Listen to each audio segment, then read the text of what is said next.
Glorious indeed. And ladies and gentlemen, welcome to No Holds Barred Wrestling Podcast, our Backlash 2016 predictions podcast. We are your Canadian-based WWE podcast that reviews the Monday Night Raw, Tuesday Night SmackDown every week on the Lowdown Show.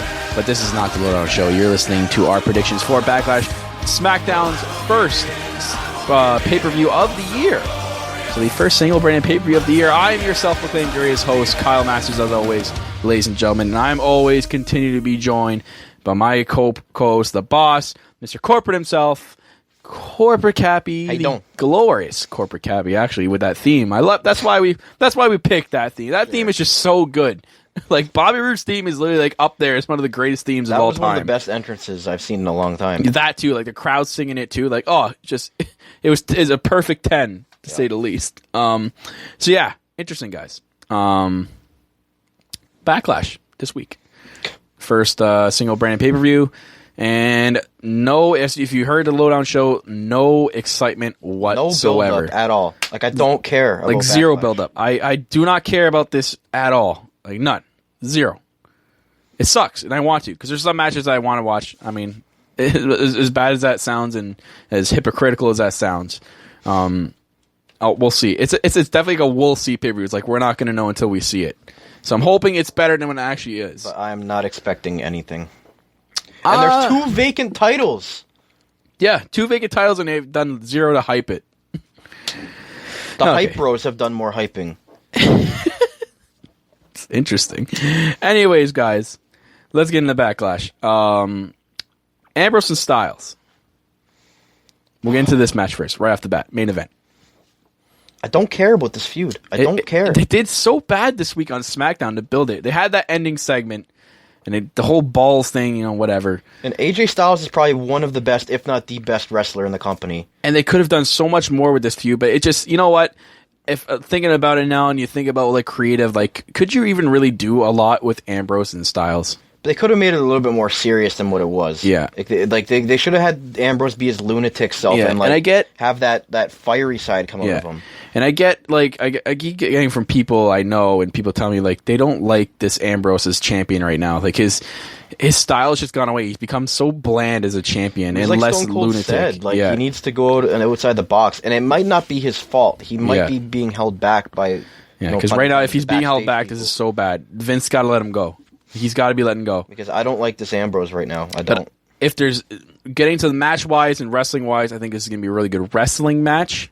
Both these guys can pull off some pretty good, interesting styles of wrestling. Like, both of them, their styles, no pun intended, clashing together is going to be really good. And I'm picking Styles to win the championship in this match. We're definitely going to get a new champion and something to spice up SmackDown a little bit heading into their second branded pay-per-view next month and bringing back No Mercy. I think this is a really good time to add something to SmackDown to set over Raw. Now, Styles, with the whole gimmick of being the guy who runs the place, he needs that title on him to actually back that up. So I'm thinking Styles is going to be beating Ambrose in this for sure.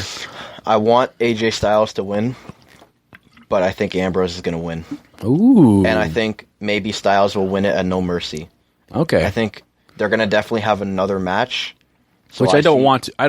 In my opinion, I really don't want to see this match again. You know WWE, they always do this like 2 to 3 pay-per-view feud crap, especially with how bad and how rushed Backlash was coming out of SummerSlam. They only really had 2 weeks. Okay, I see where you're going with this, and it does make sense, and it's a good prediction, but... I think that Ambrose is going to retain at this pay-per-view. I'm sticking with Styles. Just my opinion. I want Styles to win. Yeah. I want him to be the face. I'm going to be cheering like hell if he wins.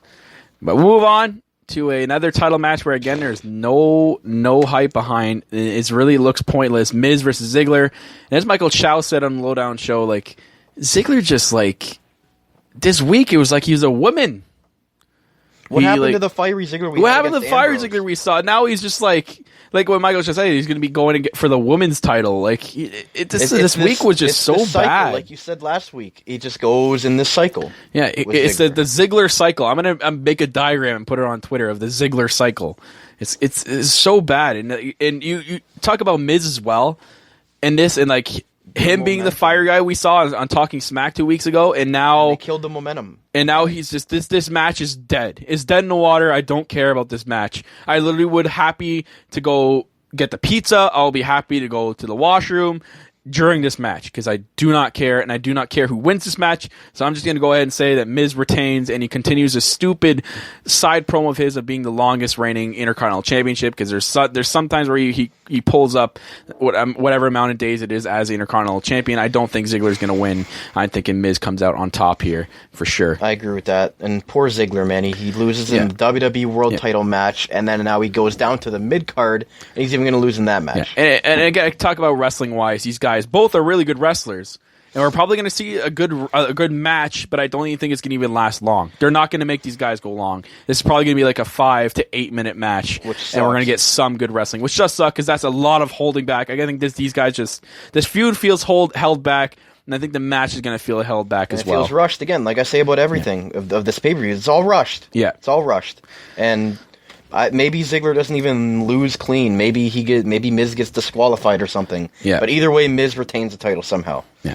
So talk about another match, and I don't know if it's going to be in a pre-show match or if this is going to be like the first match of the card or what. But the second chance match for the opportunity to face Slater and Rhino for the inaugural tag team championships. We're going to have the Hype Bros versus the Usos. So Usos now clearly the heel. Weird. I say it again. It's weird. Well, they had a backstage segment after they turned heel, and they basically said, we've been busting our ass for years as the people who ran the place in the tag team division, and the fans don't give us any respect, so we don't care about them anymore. So this is interesting. Like, I can't actually tell who they can go both ways with this match. They can have the Usos win and be that heel team that face Slater Rhino because there's so much hype behind Heath Slater right now. These guys are definitely the babyface team, and they look like surefire next tag team champions. Then you have the Hype Bros that could win this match and could face them and actually be a really good match. But then, you think about this. Does WWE want Slater and Rhino to be the first ever SmackDown tag team champions? See, that's pretty, that's not very credible. Yeah, you think about it, and do they want that to be written in the history books? Well, Finn Balor was in the record books for one book. But I mean, that's someone credible. Do you want Slater and Rhino to be really it would make sense for the Usos because he's so high with the Rock's family. Yeah. It makes sense for the Hype Bros, just a team that's on. This is the most. It'll be if the Hype Bros win, it'll be the most unpredictable thing about this entire tournament, except for the injury with American Alpha. It'll literally be the only unpredictable thing this entire tournament. If you want the Usos to get over as a heel, you have them beat the Hype Bros, and then you have them kill the Heath Slater momentum. Yeah. Okay, that makes sense. So I actually like that. So I'm going to pick the Usos to beat the Hype Bros, and in talking about the tag team title match, I see them beating Slater and Rhino and becoming the first inaugural World Tag Team SmackDown champions. I agree with that. As much as I want Heath Slater to get his contract so he can buy his double-wide trailer. Oh, poor Heath Slater. I think he gets a contract anyways. I forget who said it. I think it was Michael Chow or sorry. Or who was it? Was it Irrelevance? I think it was Irrelevance. He said it. Guys. Someone on Twitter. Sorry, guys, if I forgot you. But they said that they think Slater's still going to get a contract. I believe so. I've heard an interesting thing. Do you think Rhino turns on Heath at some point in this match? Or walks in the finals? Yeah, I can see that. And then that's how the Usos win. It'd be a good way for the Usos to pick up that win and to say oh yeah, we deserve that win and we did it all. It would give them a lot of heat. That's why I think it's going to happen. The Usos winning and killing that momentum of Heath Slater. Yeah. So I got the Usos winning both those matches. Yeah, and I'm going to agree with that. Move on to Randy Orton and Bray Wyatt. Again, another feud that just feels held back because they only had 2 weeks to do, but could have done better instead of just promo after promo. Literally, this has been all promos. They haven't attacked each other at all. No, well, Randy Orton kind of attacked Bray Wyatt 2 weeks ago, but it went dut, and we didn't see anything. They didn't actually touch each other. No. So now Randy Orton's going to face Bray Wyatt, and you know what? This match does have potential to be somewhat good. The feud had potential, but it was rushed. Okay. Storyline-wise, the feud has potential. Match-wise and wrestling match-wise, depending on how long they let these two go for, I think it actually could be a good match. Do you think this continues, this feud? No, not at all. I think Bray Wyatt and Randy Orton are done after this, and I think Randy Orton does something else as well. Well, because he's facing Brock Lesnar at that live event. So I think this is definitely the killer after this. Maybe Brock Lesnar shows up and screws Randy Orton here. and then that builds up into their rematch. That would boost up Backlash a little bit. Because there's nothing that what this match has no stipulation. It has nothing towards it. It's just like they could have done like last man standing or no holds barred. Yeah, like something. some kind of stipulation or some kind of something, like the winner gets a title match or something. You know, like, why should I care about this match? Because whoever loses, it doesn't matter. Yeah, because this feud's probably going to go nowhere. Again, another feud where we're like, what? I mean, it could have been good, but again, it's going to go nowhere after, and it's too rushed, and we're like, hey, there's no point in doing this then. It's Backlash feels way too rushed, and it sucks. We love Backlash. We love its old pay-per-views. Now you're bringing it back, and it's brought back too rushed, so looks like we're going to have to wait till maybe next year to get a better Backlash. Either way, I see Randy Orton winning this match. Yep, I'm going to pick Randy Orton as well. Bray Wyatt never wins pay-per-view matches singles. Yeah, never. Yeah, exactly. Singles. So Randy Orton's definitely going to win. That's going to give him some momentum into his rematch with Brock Lesnar at the live event. Which we still don't know if it's going to be a network special. I think they would announce it by now, so it's probably not. Last but not least, it's the best for last, the six-pack challenge for the new SmackDown Women's Championship. They did such a bad job of hyping this match. They did a bad job of hyping it, but I have this is the most excited and most anticipating match of the card. I agree. This is the only match that I care about watching. Yeah. Because realistically, the only thing that has happened is the Carmella attacking Nikki thing. Which we don't have an explanation for. Still not. We're probably not going to get any on Sunday either. Listen to the Lowdown show. We still don't understand why Carmella is attacking Nikki Bella. Yeah, so the six-pack challenge for the women's title, Nikki Bella versus Becky Lynch versus Carmella versus Natalya versus Alexa Bliss versus Naomi, and it is a elimination style. So it's going to be interesting. Let's do a little mini prediction here. Okay, first one eliminated. Natty. I'm saying Natty. Natty? Oh, God. That's bad because we're Canadian, too.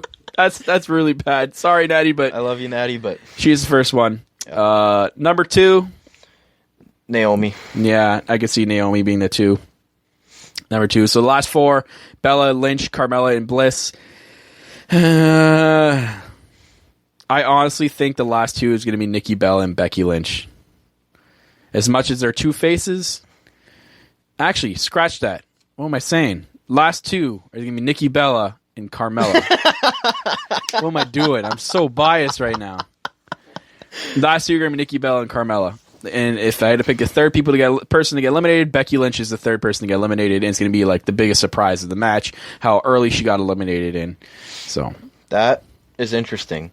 So that would leave Alexa Bliss and Carmella and Nikki Bella, and there's that little war between Carmella and Alexa Bliss, so it will look like they're going to team up on each other, or team up on Nikki, but they won't. They'll start fighting each other, and Nikki Bella's going to end up pinning one of them, and I'm going to be biased as hell and say it's going to be Bliss, and then it's going to be left with Carmella and Nikki, and that's going to continue their little fight feud they've been having for the last couple of weeks, and then your new women's champion is going to be Carmella.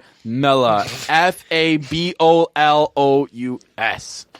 I spelt that wrong, but I don't care. I'm really tired right now. We're doing this Backlash prediction video pretty late right now. Honestly, so I apologize. I keep going back and forth, and I might even have a different prediction tomorrow. But as much as I don't want to say it, I think Becky Lynch has to win this match. Ooh, not going to get your pick. You're not going the bias pick, going with the smart pick. I love Alexa Bliss, but I think Becky was the number 1 draft pick of SmackDown for women's division. So how do you think this match even ends? If you're going by Becky Lynch has to be in there with a heel. I think it might be Carmella. Becky Lynch and Carmella? I think Carmella eliminates Nikki Bella beforehand. I think Nikki Bella might be the surprise one to get eliminated. And of course you pick Carmella being the one to get pinned. Yeah, by Becky Lynch. And yeah, you know what? It kind of makes sense the way you say it too. Like, if they want Becky Lynch to be that credible number 1... She's one of the 4 horsewomen. But then you look at it as now Nikki Bella's back, and you're like, oh, but they love Nikki Bella so much, and they want her number 1. I don't want WWE to just say, okay, Nikki Bella gets it. Yeah, like, I can see them doing that 100%, but I don't want it to happen. So I think Becky Lynch needs to win this match to have her solidify herself as the diva. Yeah, and I would like that. I would get behind that, and I would appreciate that. Becky deserves to have a title run finally. Yes, I 100% agree. But when it comes Sunday, I'm going with the 100% bias pick, and Carmella Baymella will be your new women's champion. That makes sense because that's the only thing that we care about in this whole 6-pack challenge right now is the Nikki Bella Carmella thing. Yeah, and see how that gets resolved. But then, I mean, both of them could get eliminated, like you said, and Becky Lynch could win, and then they could continue their feud after Backlash, and then we could finally get something out of that. Like, they could battle for the number one contendership. Like, who knows? So, but I think Becky Lynch needs to win this match. Sorry, Alexa, I love you. I'm going to still be cheering for you in the match. Yeah. But Becky Lynch. And it's really weird now. There's only 6 matches announced for this 3-hour card, so it's gonna be interesting to see if there's going to be pre-show matches. You want to make a prediction for what we think a pre-show match might be? Baron Corbin versus Apollo Crews versus Kalisto in a triple threat number one contenders match for the IC title. Yeah. That's my prediction, because that's who else is left. Kane's gonna have like a random choke slam segment in the Backlash or in the middle of the pay-per-view card as a pee break, or maybe Breezango gets a match. Maybe oh my god, Breezango versus Kane. Oh my god. Oh no. And they have that's gonna be like a minute match by Kane, which sucks because Breezango has so much potential as a tag team. I don't know. I might get a headache watching that. That's not good for my personal health. I don't. Yeah. It's not. What I don't understand is how it's a 2-hour show, SmackDown, and they're doing a 3-hour pay-per-view. They haven't had time to build anything for 3 hours. Yeah. This is going to be a very, very interesting Sunday. Very interesting. Because Raw gets 3 hours to build stuff. SmackDown gets 2, and then they have a 3-hour pay-per-view. Yeah. It's good. And Raw's starting to build a little bit towards Clash of Champions, and it looks like they have enough feuds going for them to fill that 3-hour gap. SmackDown does not. And Raw's not even utilizing that. There's going to be a lot of like backstage, which just kind of makes it interesting now. If you think about it another way, Backlash only has 6 announced matches. That actually gives more of these matches time to do stuff. Some of these matches where you think it's only going to be like an 8-minute match could end up being like a 15-minute match and actually being good. Yeah, they might give them some more time. Like the Miz Ziggler match might get more time. Because they can't have enough time on SmackDown. They're going to have more time at pay-per-views to do more, and we can see more out of these matches. So I'm really hoping that's the case. I could see that. Yeah. So other than that, guys, that's been our Backlash predictions. If you have any thoughts and your predictions on Backlash, leave them in the comments section below on YouTube or tweet at us at noholdsbarredwp. We always like to hear your opinions, and we'll respond to you. So as always, guys, this has been No Holds Barred Wrestling Podcast, your Canadian-based WWE podcast, where we talk about Raw and Tuesday Night SmackDown from the past week on our show, the Lowdown Show. So tune in to that, guys. We do Twitter polls. We do WWE headlines. We talk about important news in WWE. So go check that out. It's on our YouTube page. And everywhere on YouTube, iTunes, Spreaker, SoundCloud, everywhere for your enjoyment. We are working on bringing it everywhere else. So bear with us and stay tuned, guys. Follow the podcast on Twitter at noholdsbarredwp. I am your host, as always, the self-proclaimed greatest host, Kyle Masters. And I'm always continue to be joined by my corporate co-host, the boss, Mr. Corporate himself, the glorious Corporate Cappy. Yep. And we're reminding you to stay glorious.